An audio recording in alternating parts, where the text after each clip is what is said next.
Армысыздар футбол жанкүйерлері, футбол сүйер қауым.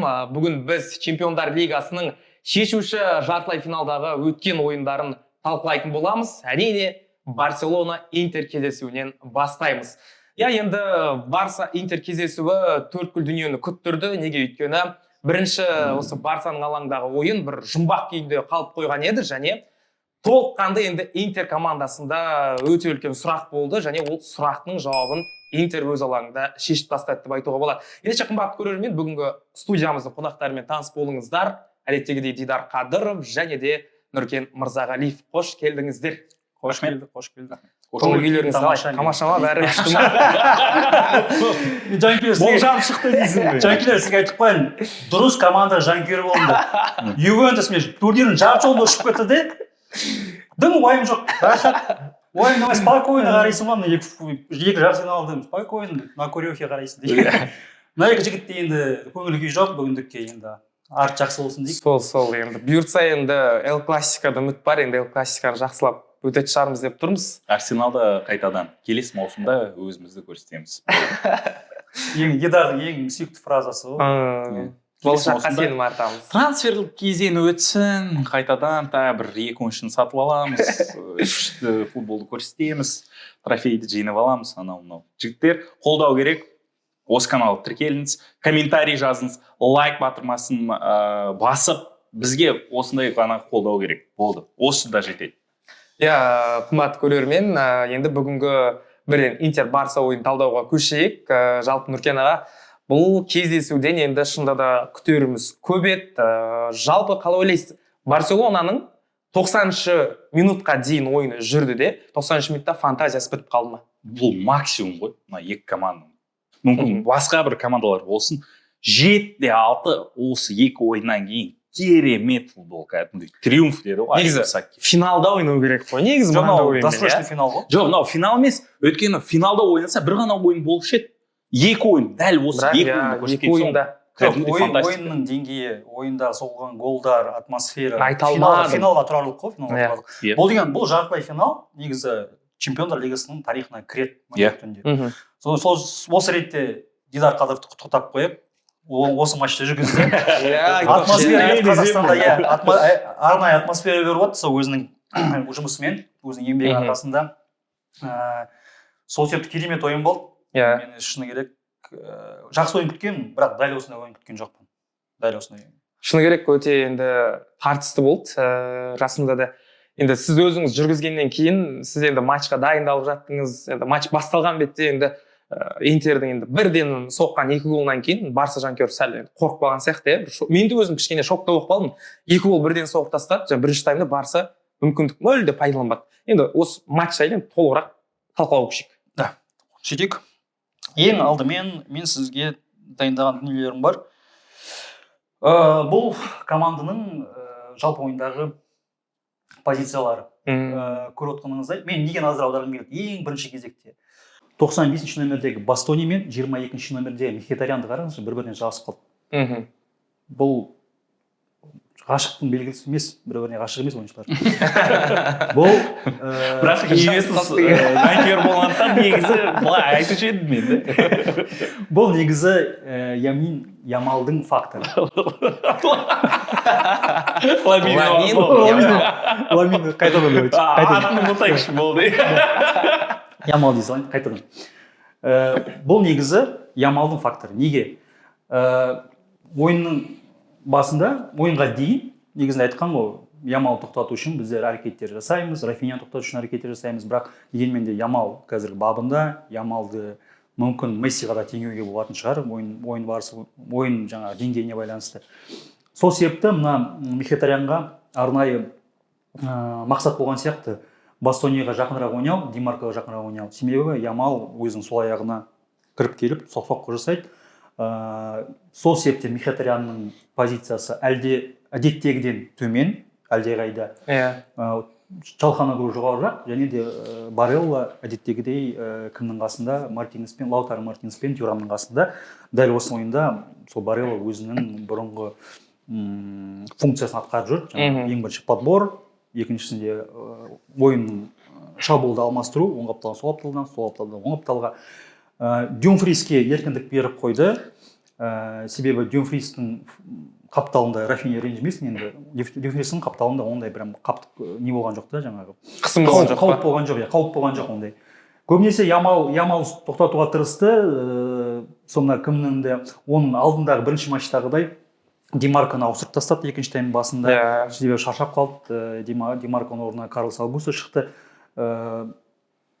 Осы тактикаға қатысты айтатын дүниелер осы. Бастонинің да төмен ойнауы осыған да байланысты. Барлығы бір Ямалды жабу үшін жасалған дүниелер, әрекеттер. Сосын матчтың алдында дейікші, Инзаги айтты ғой, Лаутаро Мартинес қатыспауы мүмкін деп, бір Барсаның бір қорғаушыларына бір хабар тастағандай болды да, мысалға. Және ол негізі құрамда, мысалға. Ойынға 1 сағат қалды, негізі құрамда шығып кетті. Ол қаншалықты жалпы әсер етуі мүмкін Барсаның ойыншыларына? Мысалға, жекелеген ойыншыларға енді Флик оны дайындау мүмкін ғой, мысалға. Өткен ойында Лаутаро енді өте жақсы ойнады деген секілді. Қазір таңда Интердің құрамында Лаутаро сияқты қу ойыншы жоқ. Өте тәжірибелі қу ойыншы. Бұл 50%-ға дайын болса да шығу тиіс болды. Неге? Ары қарай талқылаймын, пенальти алып кететін жерде мен көрсетемін Лаутароның қулығын. Келесі кезекте Барселонаның ойыншылардың схемасына тоқталып өтейік. Бұнда бәрі әдеттегідей. Ферран Торрестің қасында Ольмо.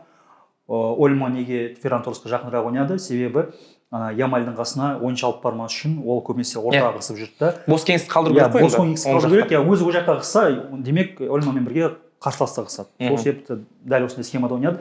Содан бір жақсы жері, бұл жерде Луис Энрикенің бұл ойынға дайындаған жақсы стратегиясы, бұл ойынға дайындаған жақсы тактикасы. Луис Энрике емес, Флик. Кешіріп өтінемін, Флик. Мен баяғы флешбектер ғой. 2015-тегі ба? Барсаның требл жасаған кезі ғой.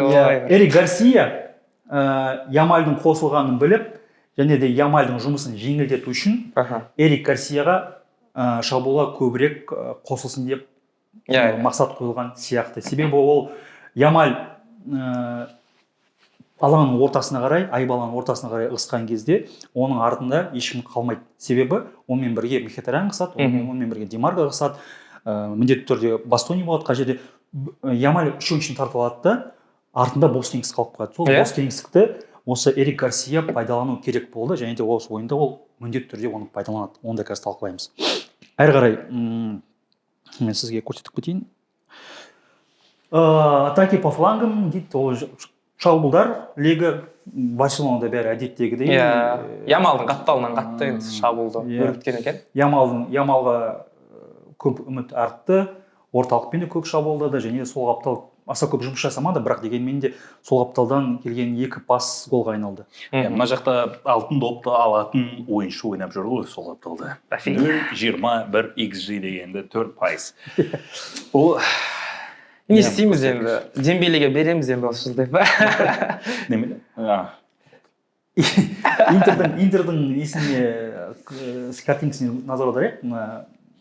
Қайталап өтемін. Демарконың шабуылы көп қосылған жоқ, себебі шабуылға қосылса Ямальды жіберіп алу қаупі бар. Сол себепті бұл ойындағы Демарконың көрсеткіші мындай, көбінесе оң қапталға орталықпен Интер шабуылдап, Дюмфриспен орталықта Барелла арқылы, одан бөлек Мхитарян бар, солар арқылы ойын жүргізгісі келді.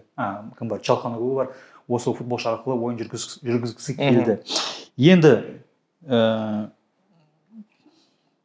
бұл Интердің соққылары, көріп отырғаныңыздай, барлығы айбаланың ортасынан, және 11 метрлік нүктенің маңынан.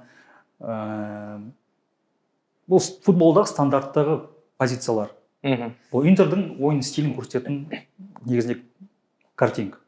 Интер қалай ойнайды? Интер бірақ қапталға сеніп қалмайды, 2 қапталмен де шабуылдайды, және де олардың допты жеткізу аймағы осы сары ромбтар көрсетіп тұрған Интердің соққы жасайтын жерлер негізінде.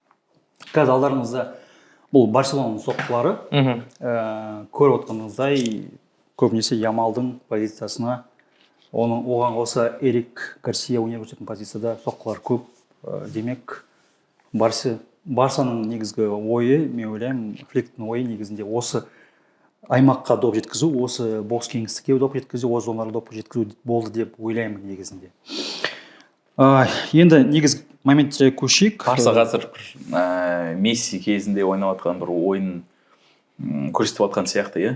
Иә. Месси болғанда дәл солай ғой. Мессиға дейін допты жеткізсем болды, Месси өз бәрін шешеді. Қазір де дәл солай болып отыр. Бірінші слайд бұл бірінші соғылған гол. Басты назар неге аударамыз?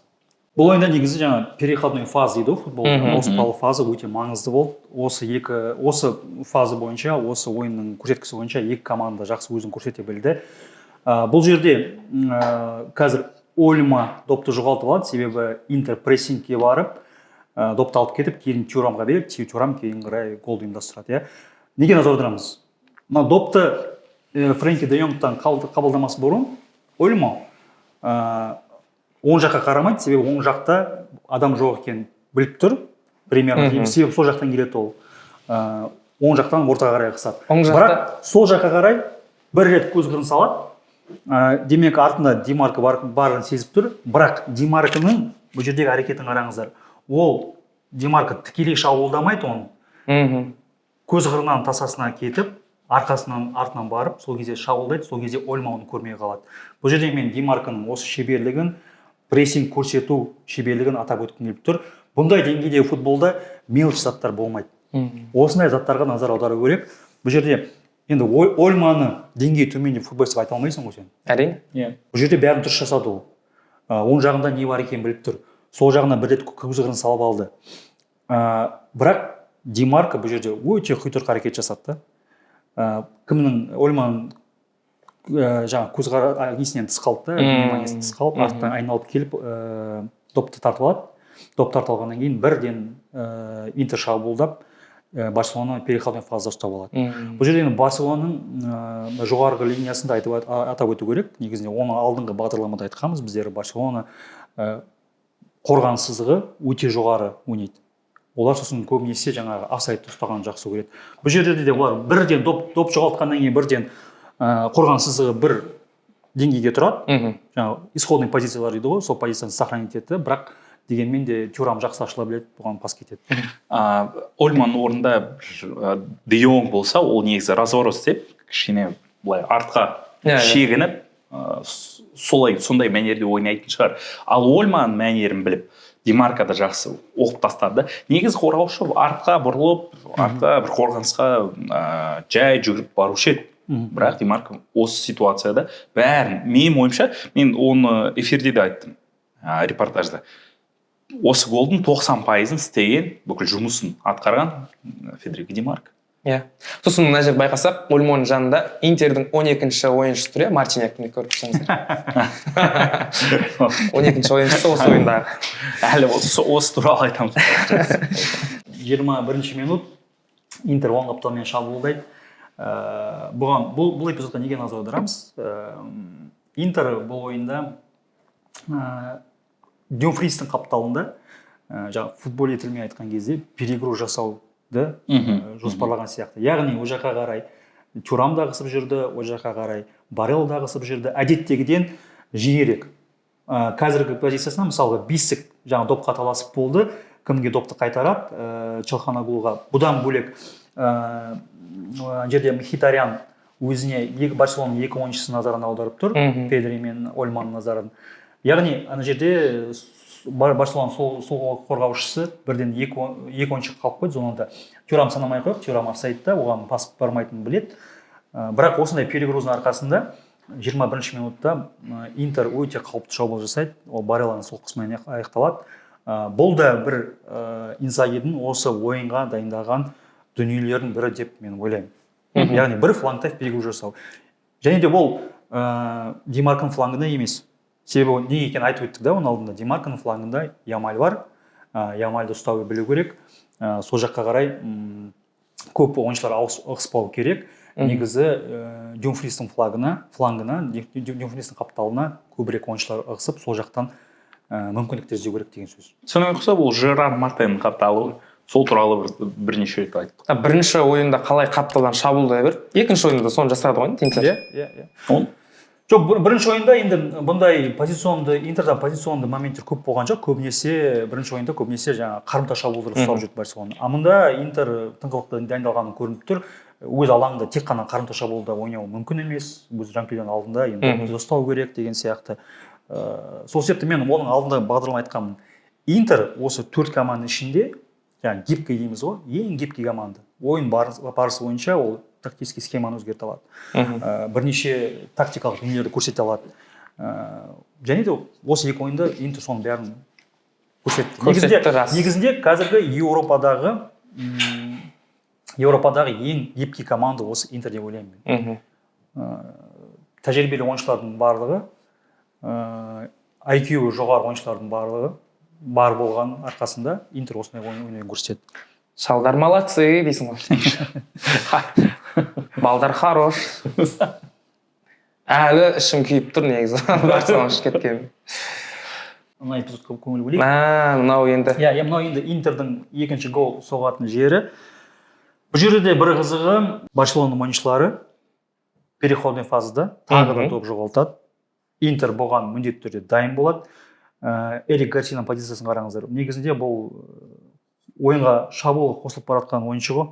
Жарты жолында қайтуға тура келді. Бірақ осы мүмкіндікті, осы зонаны пайдаланып, оны айтып өттім, Лаутаро Мартинестің, Тюрамның Интерға маңыздылығы өте зор. Тюрам ол алдыңғы бағдарлама айтқандай допқа допқа жекпе-жектерде өте көп жеңіске жететін ойыншы. Чемпиондар лигасы бойынша бірінші орында тұрған ойыншы статистикасы бойынша. Ал Лаутаро Мартинес подыгрыш дейміз ғой, сол Тюрамға көмектесу жағынан, бос кеңістік пайдалану жағынан ол таптырмас ойыншы негізінде. Және де бірден доп қателеспесем мынау Мхитарянға келіп Лаутаро Мартинесқа пас асырады. Мартинес ертедеп орнынан қозғала бастаған соң ол позициясы ұтымды болады, кімге қарағанда, Кубарсиға қарағанда ұтымды болады. Бірақ Кубарси ақыр аяғында қуып жетеді, бұл эпизод бәрінің есінде, немен аяқталады, пенальтимен аяқталады. Бұл жерде неге назар аудару керек? Мартинестің соқ жасамас бұрын пауз жасағаны және Мартинестің денесін бұрғаны. Яғни Ямальдың жүгіріп келе жатқанын көріп, ол в принципе сезіп тұрған сияқты, қазір Ямаль қуып жетеді оны. Бірақ соны сезе тұра ол корпусы жай ғана бұрады, оң аяқпен ұрайын деп жатқан сияқты болып дайындалып жатады.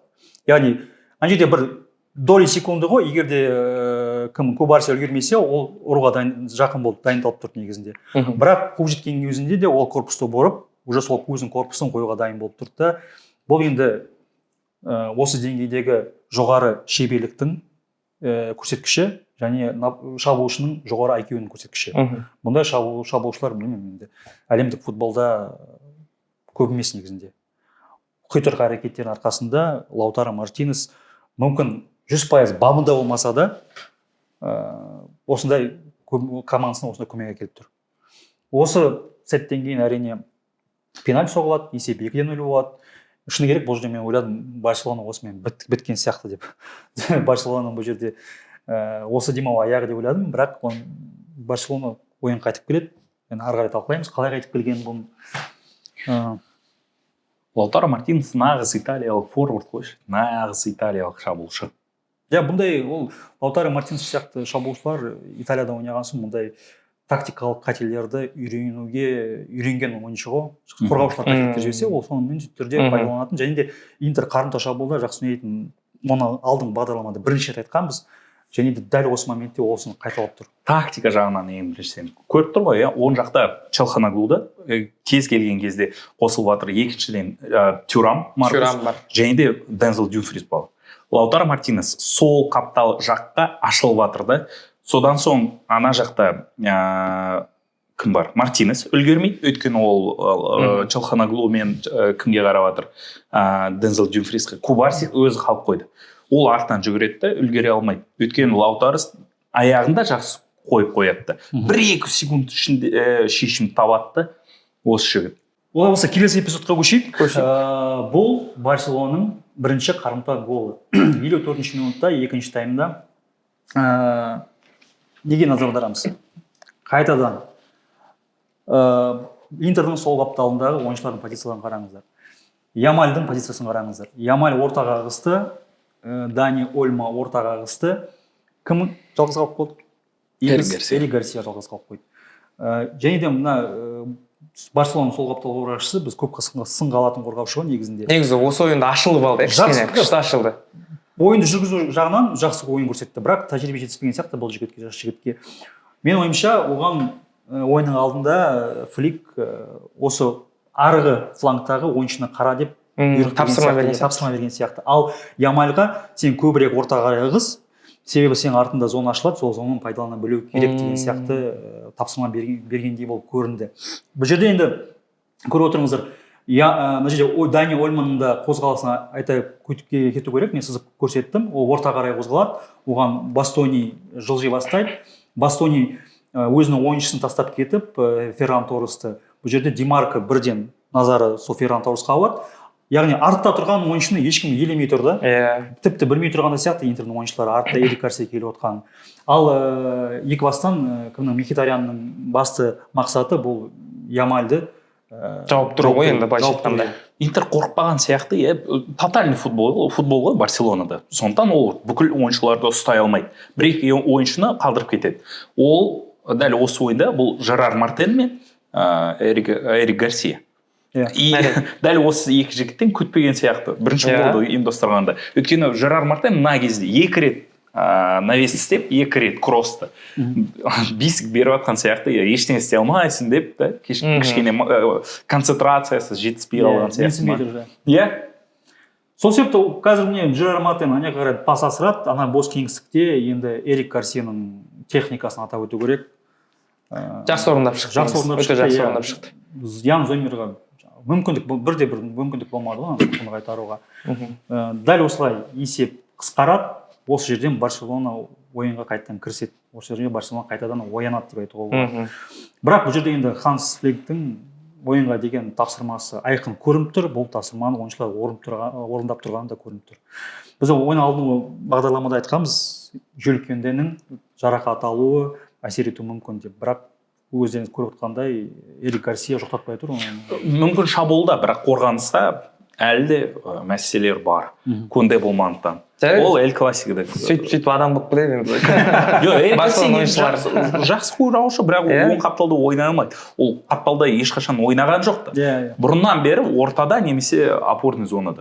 Мәжбүрлі түрде ойнап тұрған ойыншы. Артқы жартылай қорғаушы болған. Келесі. Осылай есеп айырмасы қысқартылды дейсіз ғой.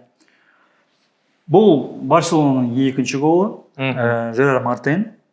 Бұл негізінде эпизод қалай болады, қалай орын алады? Бұл қазіргі Жерар Мартеннің алаңның ортасын допты қабылдап тұрғаны, бірақ бұл стандарттан келген жағдай. Стандарттан кейін қайтадан переходной фаза болып қалды бұл жерде. Ауыспалы фаза кезінде стандарттан кейін Интер ойыншылары өздерінің позицияларын жоғалтып алды. Мына жерде мен қазір көріп отқандай 3-3 аяқ алаңында ойнап тұр. Яғни Интердің 3 қорғаушысы негізінде Барселонаның 3 қорғаушысына қарсы дұрыс ойнап тұр.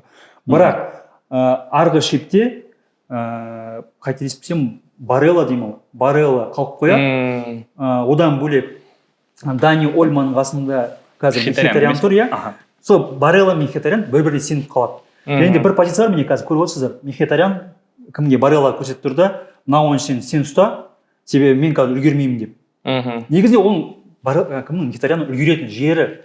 Ол ау бастан доп Жерар Мартин келген кезінде ол қорған сызығына дәл осы мен көрсеткен сияқты ығысу керек еді.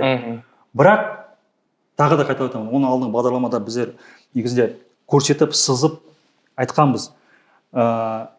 Генрих Мхитарян тәжірибелі ойыншы болғанымен, ол өзінің артындағы зонаның қорғау мәселесі бар.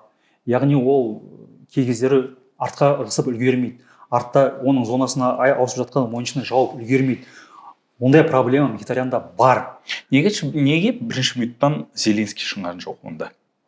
Себебі Зеленскийдің шеберлігі, доппен жұмыс жасау шеберлігі әлдеқайда Мхитаряннан төмен. Сен де қарамағанда Мхитарян бола тұра, сен Зеленскийді шыққан ол деген енді... Ол басты критерий ме? Өйткені ол кімнің жанында Ямальдың жанында жүріп жүрді ғой. Негізі отбор жасап, сондай қорғаныста жақсы көрсете алатын өзін жартылай қорғаушы. Мхитарян қорғаныста логикалық тұрғыда қарасақ. Қорғаныс көмектесті ғой, бірақ ол шабуылда да қаншама көмек тигізді. Бұндай сенде бұндай керемет ойыншы болса, бірнеше клубтарда ойнап тастаған кезінде деген сияқты, тәжірибелі ойыншы. Бұндай ойыншыны сен скамейкаға отырғызып қойып, бұл масқара дүние негізінде, ешкім түсінбейді ондайды. Оның Генрих Мхитарянның өзі де түсінбеуі мүмкін. Бұл жерде менің ойлаймын, бұл қателігі Мхитарян мен Барелланың бір-біріне сеніп қалуы. Барелла екінші этажда ол тіптен допқа таласпайтын ойыншы. Таласу да керек емес ол Барелла. Бірақ бұл жерде Мхитарян сен Бареллаға сілтеп қоймай, сен жассың маған артынан, Дани Ойман артынан бара ғой деген сияқты ондай әңгіме болмау керек деп ойлаймын. Ығыса сал, ана жерде барлығы қысқа уақыттың ішінде ғой, доля секунды. Бірақ дегенмен де бара сал ана жерде Ольмаға шамалы кедергі кетіріп, мүмкін кедергі кетірсе Ольманы бос кеңістікке оп-оңай кірмейтін еді. Және де бұл жерде Жерар Мартиннің есін айту керек, шеберлігін. Ондай пас асыру деген. Жерар Мартин. Оның пасы да біріншіден, екіншіден ол жартылай қапталдан беріп отқан пасы ғой. 30 метрге кәдімгідей Ольмаға дейін доставка кетіп отыр мына жақтан. Жоқ, бұндай пастарды негізінде менің ойымша плеймейкерлер шығарады. Мен бірінші рет көріп отырмын, бірақ енді Жерар Мартин енді Барселона түлегі болған соң по умолчанию жасау керек шығар ондай пастарды негізінде. Бірақ мұндай сол қапталда университеттің қорғаушысын сен күнде көре бермейсің. Тек Қазақстанда Дима Шамко болмаса пас шығаратын. Бұл да енді Шамко сияқты болып тұр ғой. Күтпеген бір қаһарман болып табылды ғой Жерар Мартин осы ойында. Эрик Гарсия да дәл солай. Фраттети де ешкім күтпеген ғой. Доп қабылдаған позициясына қараңызсаңыз да қасында Тюрамнан басқа ешкім жоқ. Мен ойлаймын, Мартинді менсінбеген сияқты да. Интердің ойыншылары ғой, мына ойыншыдан аса қатты қауіп келе қоймайды. Оны жауап не керегі бар. Сол себепті оған жаңа қабылдауға, допты қабылдауға, шешім қабылдауға көп уақыт беріп қойды да. Бұл жерде де асықпай қабылдап, басын көтеріп, Дани Ольманы көріп, пас асырып тұрды. Плюс Барселона үшін бұл нетипичный шабуыл ғой. Былай орысша айтқанда жақсы, күтпейсің да. Осы зонада қазір постельне жоқ, сен қазір күтесің да. Мына ойыншыға немесе қапталға, немесе айбаланға төмен бір позициямен пас беріледі деп, ана жақта Ольма ашылады, болды. Бірақ сен навесті, кроссты күтпейсің. Интерда соған жақсы дайындалды. Керемет, Барселонаның керемет голы. 2-2. Ең бастысы қайталап өтем, мұндай деңгейдегі футболда, жалпы еуропалық футболда қазіргі кезде андай ауыспалы фазаға, переходный фазаға көп көңіл бөледі. Допты тартып алғаннан кейін бірден шабуылдау. Допты ұстау емес, атаканы дайындау емес, бірден шабуылдау. Негізі мұндай стильде Қайрат ойнайды. Қайраттың академиясына командалар деген сияқты Қайраттың басты командасы ойнайды. Қалған командалар енді үйреніп келе жатыр ғой бұл стильге. Ал Еуропада бұл енді уже тұрақты түрдегі ойын ғой. Переходной фазда, Интерда, Барселонда переходной фазда. Қарап отырсақ, қазір соғылған 4 голдың 3-і сол переходной фазда қарсыласының қателігін пайдаланып барып соғылған голдар. Келесі кезекте бізде 2-3 қадам алға қарау керек қой сонда. Ольмос дәл солай ғой. Жерар Мартинға көрсетіп, және де дұрыс зонада ашылып жатыр. Келесі слайдта бізде Барселонаның 3-ші голы. Қайтадан, Ернұр, бұл жерде не? Жаңа айтып өттік қой. Мартиньяк десей ма? Жоқ, переходной фаза. Қайтадан сол қапталда Интер доп жоғалтады. Жоқ жерден жоғалтады ғой. Ешкім күтпеген жерден қарапайым қателік, доп жоғалтады, бірден Педриға береді. Ал бұл жерде енді Дюмфрис Дюмфристі күтпеді деймін ау, доп жоғалтып. Себебі ол асықпай шабуылға қосылып барды да, қазір міне қазір мен зонаны көріптім, қазір сол зонаға жүгіремін деп дайындап келатқан жігіт қой. Бұл жоспардың барлығын допты тартып алған, қателеспесем Дани Ольмаға тартып алады. Дани Ольма тартып алды. Педриға береді. Және де бұл жерде Бисктің орнына шыққан Дармиян негізінде Дюмфриске сеніп қалды ма, әлде Дюмфрistің шабуылға қосылғанын көрмей қалды ма, артындағы ойыншысын ұмытып кетеді да, ол қасындағы Рафиня, жоқ, кім ол ортада ойнап жатқан? Ферран Торресқа назар аударып қалады да, негізінде ана жерде Ачербидің айтатын жер деп ойлаймын мен кімге, Дармиянға мен ұстаймын, сен ары қарай жап деп. Бірақ Интердің екі қорғаушысы Ферран Торресқа назар аударып қалады да, бұл жерде Рафиня жалғыз қалып тұр ғой енді. Бұндай кішкентай аймақта 2-1 ситуациясы, бірден Педри доп асырады, ары қарай білесіздер, Рафиня бірінші соққыны бағыттайды, оны кім қайтарады, Зоммер, және екінші соққыны бағыттап есепті 3-2 қалады. Бұл жерде енді қайтадан ауыспалы фазада Барселона өзін керемет көрсете біледі. Керемет. Сен ештеңе айта алмайсың ғой Дюмфриске. Ол кәдімгідей шабуылға қосылады. 2-2 есеп. Бапкердің тапсырмасын орындапты, дұрыс, ол қосылу керек. Ол қосылу керек. Мүмкін кімнің Демарктың орнына шыққан Аугустоға айтпаған шығар, Карлос Аугустоға сен қосыл деп, бірақ Дюмфриске айтады, сен қосыл, себебі сен қосылмасаң бізде онда қарымта шабуыл жасауға мүмкіндік болмайды деп. Сол себепті ол да ойда ештеңе жоқ, өзінің зонасына енді жүгірем деп тұратын кезде ортада доп жоғалтады. Бұл жерде енді басты претензия ортада доп жоғалтқан жігіттерге болды. Дәл осылай 3-2 болады. Ойын одан аса қыза түседі. Сосын мен айтқандай, бұндай деңгейдегі ойындарда Чемпиондар Лигасының жартылай финалында магияның орны бар. Және де бұл магия 93-ші минутта орын алады. Ешкім күтпей тұрған жерде, міне ойын бітті деп жатқан жерде, жоқ жерден шабуылға кім барады? 17 жастағы Ачерби барады. Ачерби деген. Марчелик бірге. Мен бір нәрсені айтайыншы, бұл кәдімгі, бұл фол. Мартин мен Дюмфрис болып қалған ситуацияда. Бұл фол. Мен білмеймін, вар бригадасы не істеп жатқанын мен әлі де түсінбеймін. Мен төрешілерге баға бермей ақ қойын. Нұркен бір бас бапкер сияқты айтып жатсың да. Виктор Кумыков, Самат Смағов, бізді студияда. Жоқ, рас бұл фол. Қай жерде болмасын, вар бригадасы не істеп жатқанын мен әлі де түсінбедім. Сол ғой. Накладка. Біз оны көрдік. Дюмфрис үлгере алмай, аяғын қойып жатыр да. Мартин. Осы эпизодтан кейін орын алатын Дидар айтып отқан дүниесі эпизоды сол ғой. Мен неге назар аударғым келеді. Бірінші кезекте бұл жерде Интерда әуемен пас береді. Бұл эпизодты негізінде Де Йонг па әлде Араухо ма екеуінен біреуі жеңеді. Бірінші жекпе-жекте Тюрам жеңіліп қалады. Бірақ подборда Тюрам бірінші болады. Топ тосып алу кезінде. Қайталап айтамыз. Оның алдыңғы бағдарламада кім қарамаған болса, қараңыздар.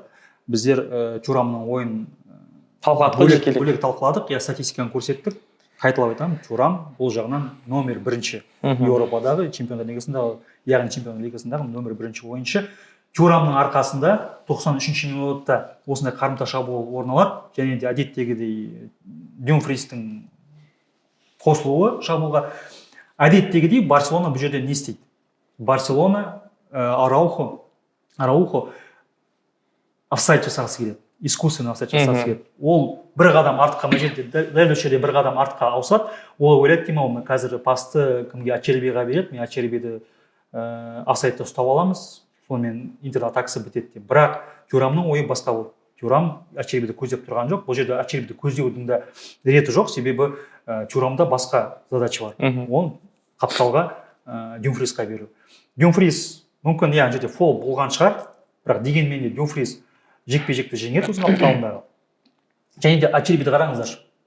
Ачербидің бір бөлек ойы жоқ, он шабуылшы емес қой, ашуы білмейді. От безысходности дейді ғой, алға қарай жүгіріп бара жатыр ол. Және де осы шабуылға қосылуының арқасында, осы позицияның арқасында ол Дюмфрис пас беріп жатқан кезде ол позиционны Арауходан позицияны жеңеді. Яғни Араухоның артында қалып қояды. Оның Араухо тіпті ойламайды, деймін, Ачерби қазір досоққы жасайды деп, мүмкін Жера Мартинға сеніп тұрған болар. Бірақ бұл жерде Араухо бірінші кезекте искусственно офсайд жасаймын деп позицияны жоғалтып алады. Екінші кезекте Ачербидан бұндай әрекетті ешкім күтпейді. Тіпті оның соққысы бір керемет шабуыл үшін соққы сияқты болды да. 5 шансы қойған жерде. Жақын недегі тоғызға бағыттайды. 3-3 болады есебі. Қайталап айтамын. Осындай ойындарда магия болу керек. осы үшін біз лига чемпионын жақсы көреміз. Ернұрға ұнамай отыр, бұл момент көп талқылай Ол берші. түсініп тұрмын. Енді Зеңіп тұрған негізінде ол болмаса. Барсаның жанкүйері, ол мен бір Интерге де, бір Барселонаға жанкүйер етпеймін. Жанкүйеріне кетпеймін. Футболдың шындығын айтып тұрсыз ғой енді, былайша айтқан кезде. Мен оны түсіне алмаймын да. Марчинек былтырды Бавария мен Реал матчында істеген нәрсесі сықырықты қашан береді, бірақ келесі жылы Марчинекті қайтадан жартылай финалға қойып жатыр. Мен оны әлде түсінбеймін. Әлде. Бүкіл әлем қарсы ғой негізі. Ол енді таза гол, керемет соғылған гол, менің ойымша. Енді Dumfriesқа берсе, сондай мүмкіндікті. Сен не істесең де ойнай бересің. Свистокқа дейін болды. Бұны мен ойым бітпейді. 3-3 болады. Демек, ары қарай экстра таймдар бар. Ары қарай ертегі көреміз дейсіз. Бұл ойында, бұл жерде гол соғылмайды, бірақ мен басты назарды Левандовскийге арнап өткім келеді. Бұл жерде эпизодта Левандовскийді мақтағым келіп тұр. Левандовский екінші тайм барысында ойынға шықты. Көп мүмкіндік болған жоқ, ода гол соғатын, көп доп келген жоқ оған деген сияқты. Экстра таймда шықты ғой? Иә. Дегенмен де Левандовскийдің Барселонаның шабуылдарына ықпалы жоғары. Бұл жерде Интер қапталда топты жоғалтады. Левандовский өзінің стилі бойынша ортаға қарай ашылып, өзімен бірге Деврей, қателеспесем, құрамынан қосылған Деврей артынан жүгіреді. Левандовский қайталап айтамын, өзінің стилінде допты қабылдай біледі. Яғни ол арқасын қойып бір орында қабылдамайды, ол бұрылып қабылдайды допты. Осы жерде қарымта шабуыл басталады Барселонаның. Бұл қарымта шабуыл Ямальдың соққысымен аяқталады. Өте қауіпті соққы болады. Бұл жерде енді Зоммердің шеберлігін атап өту керек. Негізінде мен де ойладым гол деп бұл жерде. Классикалық орталық шабуылшы болғанымен оның ашылуы, оның жартылай қорғаушыларға қарымта шабуылға шығуға көмектесуі, тәжірибесі, құйтырқы әрекеттері, олар топ деңгейде. Топ деңгейде. Мен үшін осы жетіспеген сияқты Барселона. Жігіттер, осы ойындағы соңғы эпизод, назар аударатын Интердің 4-ші голы, осы ойынға нүкте қоятын гол деп айтуға болады. Бұл жерде неге назар аударамыз? Қайтадан қапталда допқа таласатын Тюрам. Бұған Тюрамға қарсы бірден 2 ойыншы кедергі кетіп жатыр. Соған қарамастан ол ортаға қарай пас асырады. Тереми допта бірінші болады, және де мына кеңістікті көп тұрсыздар ғой. Бұл кеңістік негізінде жасаған сол Тюрам, бос кеңістікті. Бұл бос кеңістікке Фраттези кіре біледі. Негізінде Фраттези алаңға шыққан кезде ол жалпы Барелла сияқты өнер көрсетеді, бірақ Барелла қарағанда ол больше жаңа прямолинейный дейді ғой, больше прямолинейный игрок, бірақ дегенмен де осы зонаға қосыла біліп, кімнен пас алып Теремиден маған бір ұнаған жері Фраттезидің. Алып баратқандай бір топ ойыншы емес, айта алмайсың, чемпиондар лигасының бірнеше жеңіп тастаған, әлем чемпионатын бірінші жеңді деген. Енді мансабын топ деңгейде бастап жатқан ойыншы ғой, негізінде Фраттези. Бірақ бұл эпизод доп алған кезде ол керемет бір пауыз жасайды да. Бірден соққы бағыттамайды, керемет пауыз жасап, қақпаның арғы бұрышындағы бір бос кеңістікті көріп, сол жаққа қарай допты бағыттай салады. Бұл білмеймін, енді топ деңгейдегі ойыншы болмаса да, негізінде осы миллисекундтағы оның қозғалысы, шешім қабылдауы, нағыз топ футболшының негізінде шешім қабылдауы болды. Бұл жерде енді білмеймін, Фраттези емес, басқа біреу болған кезде Залеский, Зелинский, тағы қандай ойыншылар бар, Аслани болсын. Мен ойлаймын, бұл жерде олар соға алмайтын еді. Асығыс, дайындамай, соққы бағыттап, я қорғаушы тірейтін еді, я болмаса қақпаға дарымайтын еді, бұл соққысы. Фраттезидің пауыз жасау білуі, Фраттезидің өзіне сенімділігі бұл жерде бәрін шешіп кетеді. Және де қайталап өтеміз. Қазіргі таңда енді Интер финалға шығып отыр. ПСЖ-да орталық шабуылшы жоқ қой. Тюрам сияқты. Тюрам, мен ойлаймын, Еуропадағы номер 1-ші шабуылшы қазіргі таңда. Чемпиондар лигасына қатысатын командалар алатын болсақ, енді Чемпиондар лигасы топ турнир ғой. Интер топ турнирінің финалына шығып отыр. Демек, Тюрам бірнеше көрсеткіші бойынша әсіресе допқа таласу және команданың шабуылдарына ықпал ету бойынша бірінші нөмірде тұрған футболшы Маркус Тюрам. Соның арқасында ойынның аяғына қарамастан білмеймін енді Маркус Thuram'да негізінде бұл ойынға қатыспау бір екі талай болып тұрды ғой, оны алдында әңгімеледік қой біздер бұны, иә. Мен ойлаймын, Маркус Thuram'да қазіргі таңда да ол 100% дайын емес. Лаутаро Мартинес сияқты. Дегенмен күші қалып тұр, күшін сақтай біліп тұр ойын соңына дейін. Фраттези сияқты ойыншыларды алаңға шығару, бұл да Инзагидің көрегендігі деген сияқты болады, тәжірибесі негізінде керемет шешім, керемет эпизод, Фраттезидің керемет соққысы. Және Барсаның ойыны ғой, қорғаныста қараңдаршы, 7 ойыншы. Енді Дидар, сен дұрыс айттың, Барса негізінде тотальный футбол ойнайтын команда. Болмаса рок-н-ролльный команда ғой. Рок-н-ролльный команда. Және де бұлардың қорғаныста ойнау стилі енді жаңа заманға сай, жаңағы искусственно офсайд жасауы, қорғаныс сызығының жоғары ойнауы, барлығы керемет дүниелер негізінде. Жаңа заманға сай, кәдімгі еуропалық футбол. Бірақ бұндай футбол ойнаған кезде сен міндетті түрде Интер сияқты командаларға келген кезде сен ауыр соққылар күту керексің. Және де Интердан тағы да мықтап атап өте келейік, тек қана финалға шығып тұрған емес, мен оның алдында айтқанмын, болжам бергенмін, Интер финалға өтеді деп. Неге? Осы ойыннан кейін Войцех Честный сұхбат береді ғой, журналистерге айтады. Мен бұл командаға сенемін. Мүмкін менің мансабым аяқталады, бірақ бұл командада қаншама жас ойыншылар бар, олардың әлі чемпиондар лигасын жеңуге мүмкіндіктері көп болады. Интер туралы айтпайды олай, бірақ Интер туралы айтқым келіп тұрғаны. Бұнда негізгі құрамның, алаңға шыққан құрамның бір 50%-нан көп ойыншысы, 70% деп ойлайық, олардың соңғы мүмкіндігі чемпиондар лигасын жеңу. 35 жастан асқан футболшылар. 35 емес, даже 32-33 жастан деп айта бер. Ачерби, Мхитарян, Чалханоглу, кім бар тағы да? Thuram'ды айтпай ақ қояйық, Мартинес мүмкін, Зоммер, қаншама ойыншы бар, олардың негізінде шыны керек соңғы мүмкіндік шығар осындай турнир жеуге.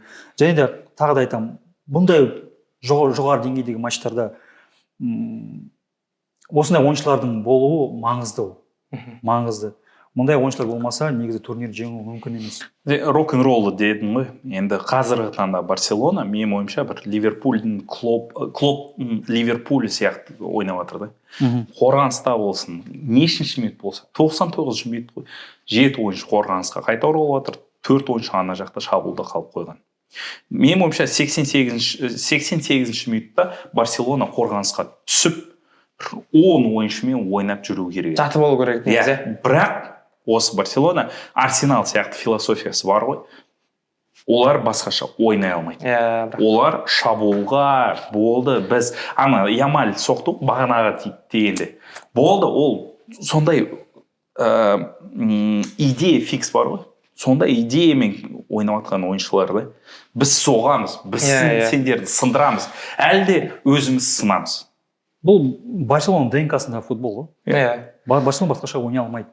Басқаға ойнауға мүмкіндік береді. Фликтің модификациясы да бар ғой мынада. Модификациясы. Өйткені олар тез шабуылға шығады. Тек қана бір допты былай сүйреп жүрмейді олар. Пеп Гвардиоланың кезіндегі бір Барселона сияқты емес. 100-140 пас істеп бір шабуылда жоқ. Олар 2-3 пас істеп Ямалды позицияға шығарып, солай бәрін шешіп тастайды. Бірақ осы кезде де Барселона шабуылға жатып ойнамайды да. Бірақ сол арқылы олар бізге осындай матчтарды берген. Және де бір дүние, мен басан қатты назар аударған, осы гол соғылғаннан кейін, ары қарай Барселона қалай жауап беретіні қызық болды да маған. Алаңда Рафиня болды ол кезде, Левандовски шықты. Бірақ бір қызығы Барселонаның барлық ойыншылары Ямальды іздейді алаңда. Соны іздейді, соған қарай допты бере береді. Бұл жерде енді бір ойыншыға тәуелді болу мүмкін минус деп айтуға болатын шығар.